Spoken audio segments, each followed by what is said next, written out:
DKShi HDK ನಡುವೆ ಮತ್ತೊಂದು ಸಮರ ನಡೆಯೋದಕ್ಕೆ ಎಲ್ಲಾ ರೀತಿಯ ತಯಾರಿ ನಡೀತಾ ಇದ್ದು ಚನ್ನಪಟ್ಟಣ ಗೆಲ್ಲೋದಕ್ಕೆ ಇಬ್ಬರು ಕೂಡ ಭಾರಿ ಕಸರತ್ತನ್ನ ಮಾಡ್ತಿದ್ದಾರೆ, ರಣತಂತ್ರವನ್ನ ಹೆಣಿತಾ ಇದ್ದಾರೆ. ಇವತ್ತು ಮತ್ತೆ ಚನ್ನಪಟ್ಟಣ ಪ್ರವಾಸವನ್ನ ಕೈಗೊಂಡಿದ್ದಾರೆ ಡಿಕೆ ಶಿವಕುಮಾರ್. ಇಂದಿನಿಂದ 3 ದಿನಗಳ ಕಾಲ ಚನ್ನಪಟ್ಟಣದಲ್ಲಿ ಡಿಕೆಶಿ ಠಿಕಾಣಿ ಹೂಡಲಿದ್ದು ತಮ್ಮನ ಸೋಲಿನ ಸೇಡನ್ನ ತೀರಿಸಿಕೊಳ್ಳೋದಕ್ಕೆ ರಣತಂತ್ರವನ್ನ ಮಾಡ್ತಾ ಇದ್ದಾರೆ. ಈಗಾಗಲೇ ಹಲವು ದಿನಗಳಿಂದಲೂ ಕೂಡ ಚನ್ನಪಟ್ಟಣ ಪ್ರವಾಸವನ್ನ ಮಾಡ್ತಾ ಇದ್ದಾರೆ. ಅಲ್ಲಿ ಭೇಟಿ ಕೊಟ್ಟು ಸಂಘಟನೆಯ ಕೆಲಸವನ್ನ ಕೂಡ ಮಾಡ್ತಾ ಇದ್ದಾರೆ. ಚನ್ನಪಟ್ಟಣ ಉಳಿಸಿಕೊಳ್ಳೋದಕ್ಕೆ ಕುಮಾರಸ್ವಾಮಿ ಕೂಡ ಅದೇ ರೀತಿಯಾಗಿ ಕಸರತ್ತನ್ನ ಮಾಡ್ತಾ ಇದ್ದಾರೆ. ಕುಮಾರಸ್ವಾಮಿ ಅವರು ಹೇಳ್ತಾ ಇದ್ರು, ನನ್ನ ಕ್ಷೇತ್ರ, ಇಲ್ಲಿವರೆಗೂ ನಾನು ಅಲ್ಲಿ ಏನು ಕೆಲಸ ಮಾಡಿದೆ ಅನ್ನೋದು ಅಲ್ಲಿನ ಜನರಿಗೆ ಗೊತ್ತಿದೆ ಅನ್ನುವಂತಹ ಹೇಳಿಕೆಯನ್ನ ಕೊಡ್ತಾ ಇದ್ರು. ಅದೇ ರೀತಿಯಾಗಿ ಈಗ ಪುತ್ರನನ್ನೇ ಮೈತ್ರಿ ಅಭ್ಯರ್ಥಿಯನ್ನಾಗಿ ಕಣಕ್ಕಿಳಿಸುವಂತಹ ತಂತ್ರಗಾರಿಕೆಯನ್ನು ಕೂಡ ಕುಮಾರಸ್ವಾಮಿ ಮಾಡ್ತಿದ್ದಾರೆ ಅಂತ ಹೇಳಲಾಗ್ತಾ ಇದೆ. ಆ ಕಾರಣಕ್ಕಾಗಿಯೇ ಇವತ್ತು ನಿಖಿಲ್ ಕುಮಾರಸ್ವಾಮಿ ಕೂಡ ಕ್ಷೇತ್ರಕ್ಕೆ ಭೇಟಿ ಕೊಡ್ತಾ ಇದ್ದು ಚನ್ನಪಟ್ಟಣದ ವಿವಿಧ ಕಾರ್ಯಕ್ರಮಗಳಲ್ಲಿ ನಿಖಿಲ್ ಕೂಡ ಭಾಗಿಯಾಗಲಿದ್ದಾರೆ. ಇನ್ನು ಚನ್ನಪಟ್ಟಣಕ್ಕೆ ಇವತ್ತು ತೆರಳ್ತಾ ಇರುವಂತಹ ಡಿಕೆ ಶಿವಕುಮಾರ್ 3 ದಿನಗಳ ಕಾಲ ಅಲ್ಲೇ ಇರ್ತಾರೆ. ಅಲ್ಲಿ ಒಂದಷ್ಟು ಕಾರ್ಯಕ್ರಮಗಳಲ್ಲಿ ಭಾಗಿಯಾಗಲಿದ್ದಾರೆ. ಅಷ್ಟು ಮಾತ್ರ ಅಲ್ಲ, ಪಕ್ಷ ಸಂಘಟನೆಯಲ್ಲೂ ಕೂಡ ತೊಡಗಿಸಿಕೊಳ್ಳಲಿದ್ದಾರೆ. ಡೂ ಆರ್ ಡೈ ಅನ್ನುವಂತಹ ರೀತಿಯಲ್ಲೇ ಚನ್ನಪಟ್ಟಣ ಬೈ ಎಲೆಕ್ಷನ್ಗೆ ಈಗ ರೆಡಿ ಆಗ್ತಾ ಇರುವಂತದ್ದು. ಒಂದ್ ಕಡೆ ಡಿಕೆ ಶಿವಕುಮಾರ್ ವರ್ಸಸ್ ಕುಮಾರಸ್ವಾಮಿ ಅನ್ನುವ ರೀತಿ ಕೂಡ ಆಗಿದೆ. ಹಾಗಾದ್ರೆ ಈ ಒಂದು ಸಮರದಲ್ಲಿ ಗೆಲ್ಲೋರು ಯಾರು, ಯಾವ ರೀತಿಯ ರಣತಂತ್ರಗಳನ್ನ ಹೆಣಿತಾ ಇದ್ದಾರೆ ಅನ್ನುವಂತಹ ಪ್ರಶ್ನೆಗೆ ಈಗಾಗಲೇ ಅವರು ಕೊಡ್ತಾ ಇರುವಂತಹ ಭೇಟಿಯೇ ಸಾಕ್ಷಿಯಾಗಿದೆ. ಇದರ ಬಗ್ಗೆ ಇನ್ನಷ್ಟು ಡೀಟೇಲ್ಸ್ ಅನ್ನ ಕೊಡೋದಕ್ಕೆ ನಮ್ಮ ರಿಪೋರ್ಟರ್ ವೆಂಕಟೇಶ್ ಫೋನ್ ಸಂಪರ್ಕದಲ್ಲಿ ಜಾಯಿನ್ ಆಗಿದ್ದಾರೆ. ವೆಂಕಟೇಶ್, ಈಗಾಗಲೇ ಈ ಒಂದು ಕ್ಷೇತ್ರವನ್ನ ಇಬ್ರು ಕೂಡ ಪ್ರತಿಷ್ಠೆಯಾಗಿ ತೆಗೆದುಕೊಂಡಿರೋದನ್ನ ನಮ್ಗೆ ಕಾಣ್ತಾ ಇದೆ. ನಮ್ಗೆ ಈಗ ಇಂತಹ ಸಂದರ್ಭದಲ್ಲಿ ಈಗಾಗಲೇ ಡಿಕೆ ಶಿವಕುಮಾರ್ ಅವರಂತೂ ಸಾಕಷ್ಟು ಬಾರಿ ಈಗ ಮೊನ್ನೆಯಿಂದನೂ ಬರ್ತಾನೆ ಇದ್ದಾರೆ, ಸಾಕಷ್ಟು ಸಂಘಟನೆಯ ಕೆಲಸವನ್ನ ಮಾಡ್ತಾ ಇದ್ದಾರೆ. ಎಷ್ಟು ಚಾಲೆಂಜ್ ಆಗಿ ಇದನ್ನ ತೆಗೆದುಕೊಂಡಿದ್ದಾರೆ, ಇವತ್ತು ಎಷ್ಟು ಹೊತ್ತಿಗೆ ಬರ್ತಾರೆ? ನವಿತಾ, ಏನಂದ್ರೆ ಚನ್ನಪಟ್ಟಣ ಉಪಚುನಾವಣೆ ಕದನ ಈಗಾಗಲೇ ಪ್ರಾರಂಭ ಆಗಿರುವಂತದ್ದು.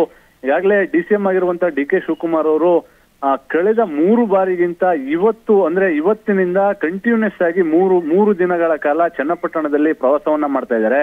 ಪ್ರಥಮವಾಗಿ ಚನ್ನಪಟ್ಟಣದಲ್ಲಿ ದೇವಸ್ಥಾನಗಳಿಗೆ ಭೇಟಿಯನ್ನ ಕೊಟ್ಟರು, ನಂತರ ಅಧಿಕಾರಿಗಳ ಸಭೆಯನ್ನ ಮಾಡಿದ್ರು, ತದನಂತರ ಜನಸಂಪರ್ಕ ಸಭೆಗಳನ್ನ ಮಾಡ್ತಾ ಇದ್ದಾರೆ. ಮತ್ತೊಂದು ಕಡೆ ಮೈತ್ರಿಯಲ್ಲೂ ಕೂಡ ಈಗಾಗಲೇ ಸಾಕಷ್ಟು ಸಂಚಲನ ಮೂಡಿದೆ.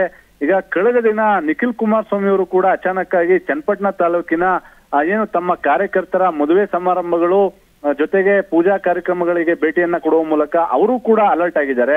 ಒಂದು ಕಡೆ ಇಲ್ಲಿ ಡಿಕೆ ಶಿವಕುಮಾರ್ ಅವರಿಗೆ ಪ್ರತಿಷ್ಠೆಯ ಪ್ರಶ್ನೆ ಆಗಿದೆ. ಯಾಕಂದ್ರೆ ಈಗ ಕಳೆದ ಲೋಕಸಭಾ ಚುನಾವಣೆಯಲ್ಲಿ ಸಹೋದರ ಡಿಕೆ ಸುರೇಶ್ ಅವರು ಸೋತಿರುವಂತದ್ದು. ಈ ಹಿನ್ನೆಲೆ ಚನ್ನಪಟ್ಟಣದಲ್ಲಿ ಈಗ ಉಪಚುನಾವಣೆ ನಡೀತಾ ಇರುವಂತಹ ಹಿನ್ನೆಲೆ ಡಿಕೆ ಶಿವಕುಮಾರ್ ಅವರು ಶತಾಯಗತಾಯ ಚನ್ನಪಟ್ಟಣ ಕ್ಷೇತ್ರದಲ್ಲಿ ಕಾಂಗ್ರೆಸ್ ಪಕ್ಷದ ಶಾಸಕರನ್ನ ಆಯ್ಕೆ ಮಾಡುವ ಮೂಲಕ ತನ್ನ ಬಲ ಪ್ರದರ್ಶನವನ್ನ ಕಾಂಗ್ರೆಸ್ ಪಕ್ಷ ಹಾಗೆ ವಿರೋಧಿಗಳಿಗೂ ಕೂಡ ತನ್ನ ಬಲ ಪ್ರದರ್ಶನವನ್ನ ನೀಡಬೇಕು ಅಂತೇಳಿ ಈಗಾಗಲೇ ಸಾಕಷ್ಟು ತಯಾರಿಯನ್ನ ಮಾಡ್ಕೊಂಡಿದ್ದಾರೆ. ಜೊತೆಗೆ 100 ಕೋಟಿ ಅನುದಾನವನ್ನು ಕೂಡ ತರಬೇಕು, ಚನ್ನಪಟ್ಟಣದಲ್ಲಿ ಕಾಂಗ್ರೆಸ್ ಪಕ್ಷದ ಬಾವುಟವನ್ನ ಆರಿಸಬೇಕು ಅಂತೇಳಿ ಈಗಾಗಲೇ ಅಧಿಕಾರಿಗಳಿಂದ ಏನೆಲ್ಲ ಅಭಿವೃದ್ಧಿ ಕಾರ್ಯಕ್ರಮಗಳು ಆಗ್ಬೇಕು ಎನ್ನುವುದರ ಜೊತೆಗೆ ಎಲ್ಲ ಮಾಹಿತಿಗಳನ್ನು ಕೂಡ ಕಲೆ ಆಗ್ತಾ ಇರುವಂತದ್ದು. ಒಟ್ಟಾರೆ ಈ ಬಾರಿಯ ಚನ್ನಪಟ್ಟಣ ಉಪಚುನಾವಣೆ ಇಡೀ ರಾಜ್ಯದ ಗಮನವನ್ನ ಸೆಳಿತಾ ಇದೆ ಅಂತಾನೆ ಹೇಳಬಹುದು. ನವಿತಾ, ಅಂದ್ರೆ ಇಲ್ಲಿ ಈಗ ನಿಖಿಲ್ ಕುಮಾರಸ್ವಾಮಿ ಅವರ ಭೇಟಿಯ ಹಿಂದಿರುವಂತಹ ಲೆಕ್ಕಾಚಾರಗಳು ಅಂದ್ರೆ ಒಂದ್ ಕಡೆ ಈಗ ರಾಜ್ಯಾಧ್ಯಕ್ಷರನ್ನಾಗಿ ಮಾಡ್ತಾರೆ ಅವ್ರನ್ನ ಜೆಡಿಎಸ್ ಅನ್ನುವಂತಹ ಮಾತುಗಳು ಕೂಡ ಕೇಳಿ ಬರ್ತಾ ಇರುವ ಸಂದರ್ಭದಲ್ಲಿ ಅವರೇ ಮೈತ್ರಿ ಅಭ್ಯರ್ಥಿ ಆಗುವಂತಹ ಲಕ್ಷಣಗಳು, ಅಲ್ಲಿ ಯಾವ ರೀತಿಯಾದಂತಹ ಚಟುವಟಿಕೆಗಳು ನಡೀತಾ ಇದೆ ವೆಂಕಟೇಶ್? ಖಂಡಿತ ನವಿತಾ, ಏನಂದ್ರೆ ಈಗ ನಿಖಿಲ್ ಕುಮಾರಸ್ವಾಮಿ ಅವರು ಚನ್ನಪಟ್ಟಣ ಭೇಟಿ ಏನಿದೆ, ಈ ಭೇಟಿಯ ಹಿಂದೆ ಸಾಕಷ್ಟು ಲೆಕ್ಕಾಚಾರಗಳಿದೆ. ಯಾಕಂದ್ರೆ ಈಗಾಗಲೇ ನಿಖಿಲ್ ಕುಮಾರಸ್ವಾಮಿ ಅವರು ಕಳೆದ ಲೋಕಸಭಾ ಚುನಾವಣೆಯಲ್ಲಿ ಸೋಲನ್ನ ಅನುಭವಿಸಿರುವಂತದ್ದು, ಜೊತೆಗೆ ರಾಮನಗರ ಕ್ಷೇತ್ರದಲ್ಲೂ ಸೋಲನ್ನ ಕಂಡಿರುವಂತದ್ದು. ಈಗ ಏನು ಮೈತ್ರಿಯಿಂದ ಯೋಗೇಶ್ವರ್ ಕಣಕ್ಕಿಳಿತಾರೆ ಎನ್ನುವಂತ ಲೆಕ್ಕಾಚಾರಗಳಿತ್ತು. ಆದ್ರೆ ಯೋಗೇಶ್ವರ್ ಅವರಿಗೆ ಜೆಡಿಎಸ್ ನಿಂದ ಸ್ಪರ್ಧೆ ಮಾಡಿ ನಾವು ಬಿಜೆಪಿ ಟಿಕೆಟ್ ಅನ್ನ ಕೊಡ್ಲಿಕ್ಕೆ ಸಾಧ್ಯ ಇಲ್ಲ ಎನ್ನುವಂತ ನೇರವಾಗಿ ಕುಮಾರಸ್ವಾಮಿ ಅವರು ಈಗಾಗಲೇ ತಮ್ಮ ಅಭಿಪ್ರಾಯವನ್ನ ವ್ಯಕ್ತಪಡಿಸಿದ್ದಾರೆ ಎನ್ನುವಂತ ಮಾಹಿತಿ ಕೂಡ ಇದೆ. ಯಾಕಂದ್ರೆ ಕಳೆದ ಬಾರಿ ಏನು ಮಂಜುನಾಥ್ ಅವರು ಜೆಡಿಎಸ್ ಪಕ್ಷದ ಕುಟುಂಬದಲ್ಲಿದ್ರು ಕೂಡ ಅವರು ಬಿಜೆಪಿ ಅಭ್ಯರ್ಥಿಯಾಗಿ ಸ್ಪರ್ಧೆ ಮಾಡಿ ಗೆದ್ದಿದ್ರು. ಹಾಗಾಗಿ ಅದೇ ಲೆಕ್ಕಾಚಾರವನ್ನ ಈಗ ಚನ್ನಪಟ್ಟಣದಲ್ಲಿ ಪ್ರಯೋಗ ಮಾಡ್ಲಿಕ್ಕೆ ಕುಮಾರಸ್ವಾಮಿ ಅವರು ಕೂಡ ಮುಂದಾಗಿರುವಂತದ್ದು. ಅಂದ್ರೆ ನೀವು ಬಿಜೆಪಿ ಪಕ್ಷದಲ್ಲಿದ್ರಿ, ನಮಗೆ ಜೆಡಿಎಸ್ ಪಕ್ಷದ ಟಿಕೆಟ್ ಇಂದ ನಿಮಗೆ ಚಿಹ್ನೆಯನ್ನ ಕೊಡ್ತೀವಿ, ನೀವು ಜೆಡಿಎಸ್ ನಿಂದ ಸ್ಪರ್ಧೆ ಮಾಡಿ ಎನ್ನುವಂತ ಲೆಕ್ಕಾಚಾರವನ್ನ ಮುಂದಿಡ್ತಾ ಇದ್ದಾರೆ.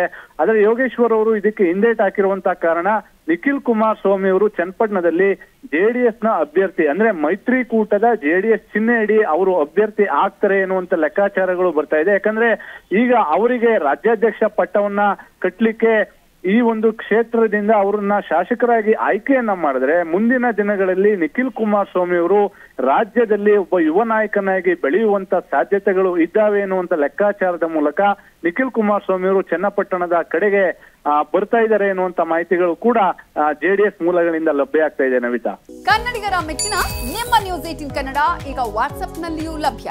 ಕರ್ನಾಟಕ ಮತ್ತು ದೇಶ ವಿದೇಶದ 360 ಡಿಗ್ರಿ ಸುದ್ದಿ ವಿವರವನ್ನ ನೀವು ನಿಮ್ಮ ಕೈ ಬೆರಳುಗಳಲ್ಲಿಯೇ ಪಡೆಯೋದಿಕ್ಕೆ ಈ QR ಕೋಡ್ ಅನ್ನ ಸ್ಕ್ಯಾನ್ ಮಾಡಿ. ನಮ್ಮ ಚಾನೆಲ್ ಅನ್ನ ಫಾಲೋ ಮಾಡಿ, ನೋಟಿಫಿಕೇಶನ್ ಆನ್ ಮಾಡಿ.